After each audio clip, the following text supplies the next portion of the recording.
খেয়ে বল কেমন হয়েছে। খুব ভালো আছে, টেস্টি হয়েছে। হ্যাঁ।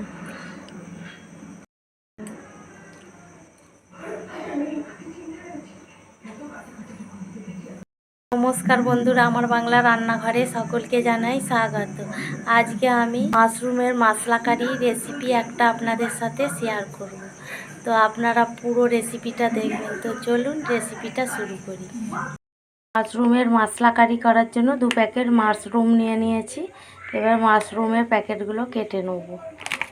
এখানে হালকা কুসুম গরম জল করে নিয়েছি। এবার ওই গরম জলের মধ্যে দিয়ে ভালো করে ধুয়ে নেব।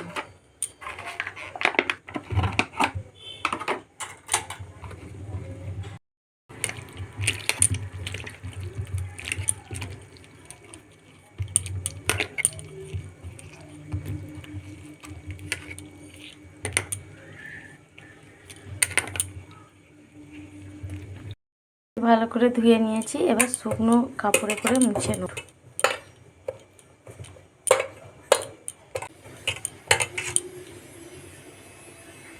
ছুরি করে 4 খাদি করে কেটে নেব। এই পেছনের দিকটা একটু বাদ দিয়ে দেবো, কেটে নেব। সব মাশরুমগুলো আমি কেটে ফেলেছি। এই যে 4 খাদি করে নিয়েছি। বড় বড় ফুলগুলোকে 4 খাদি করে নিয়েছি। এবার এর মধ্যে কিছু মশলা মাখিয়ে নেব। 1 চামচ সাদা তেল দিয়ে দেবো।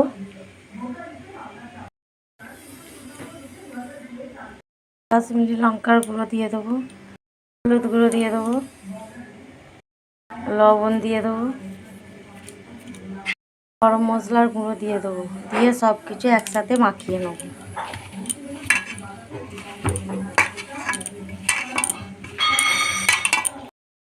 সব কিছু একসাথে মাখিয়ে নিয়েছি। এবার 10 মিনিট রেখে দেবো রেস্টে। এখানে 2টো টমেটো কুটে নিয়েছি। এগুলোকে পেস্ট বানিয়ে নেব।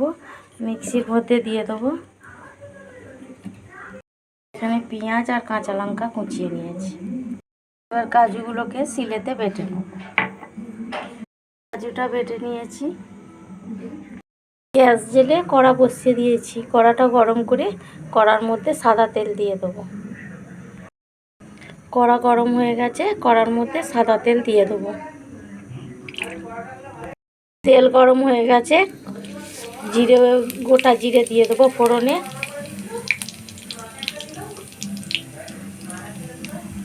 ফোড়নটা ভাজা হয়ে গেছে, কুচনো পেঁয়াজ দিয়ে দেবো।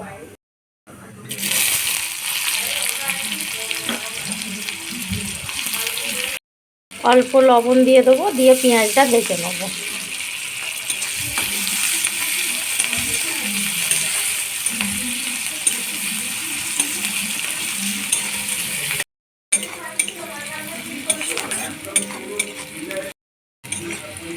পেঁয়াজটা ভাজা হয়ে গেছে, এবার দিয়ে দেবো কুচনো কাঁচা লঙ্কা।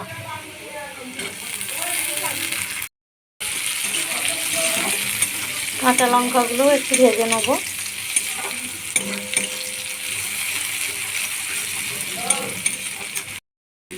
কাঁচা লঙ্কাটাও ভাজা হয়ে গেছে, দিয়ে দেবো আদা আর রসুন বাটা।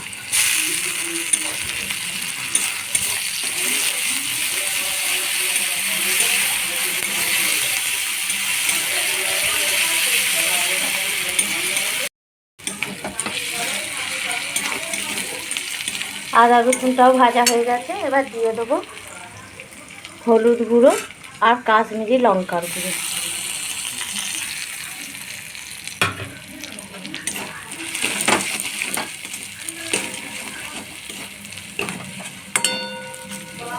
এগুলোও ভাজা হয়ে গেছে, এবার দিয়ে দেবো টমেটো পেস্টটা।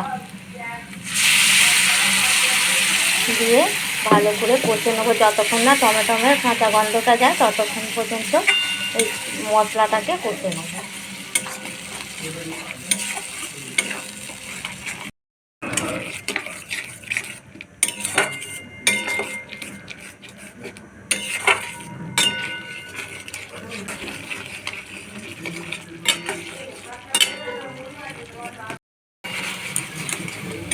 দেখুন মশলাটা ভালো করে কষানো হয়ে গেছে। যে মশলা দিয়ে তেল ছেড়ে দিয়েছে, এবার দিয়ে দেবো কাজু বাটাটা।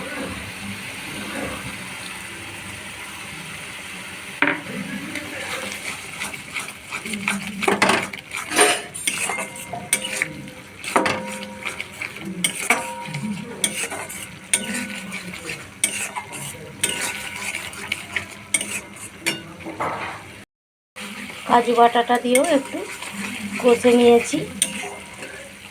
এবার দিয়ে দেবো গোলমরিচ গুঁড়ো আর ধনে গুঁড়ো।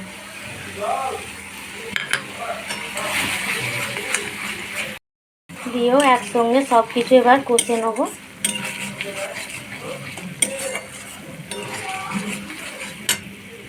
স্বাদ মতো লবণ দিয়ে দেবো। ওতেও লবণ মাখিয়েছিলাম, পেঁয়াজেও অল্প লবণ দিয়েছিলাম, সেরকম নিয়ম মতো লবণ দিয়ে দিতে হবে। সব কিছু ভালো করে কষে নেব।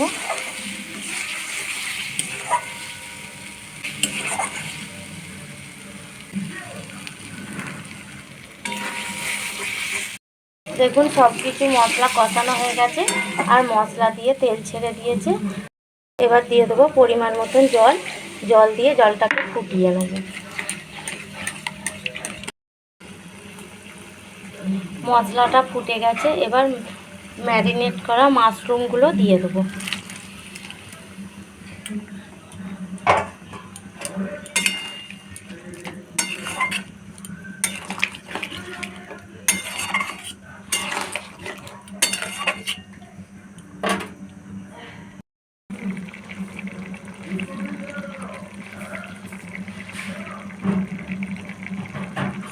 এবার মাশরুমগুলোকে দিয়ে 2 মিনিট মতন ফুটিয়ে নেব।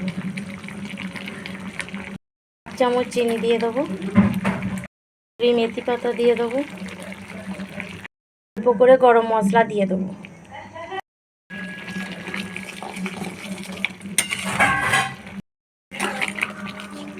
দু মিনিট মতন ফুটিয়ে নিয়েছি।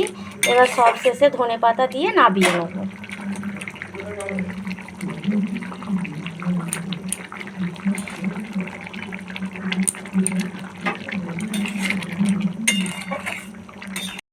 আমার মাশরুমের মশলা কারি রেসিপিটি রান্না হয়ে গেছে। এবার নামিয়ে নেব।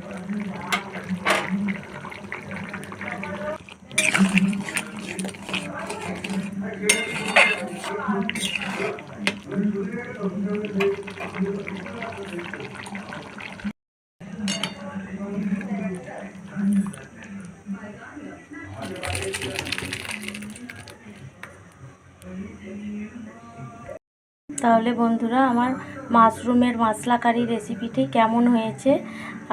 তো তাহলে বন্ধুরা আমার মাশরুমের মশলা কারি রেসিপিটি যদি আপনাদের ভালো লেগে থাকে লাইক শেয়ার কমেন্ট করবেন এবং নতুন বন্ধুরা আমার চ্যানেলটিকে সাবস্ক্রাইব করে দেবেন। মাশরুমের মশলা কারি রেসিপিটি রুটি, লুচি, পরোটার সাথে খুবই ভালো লাগবে।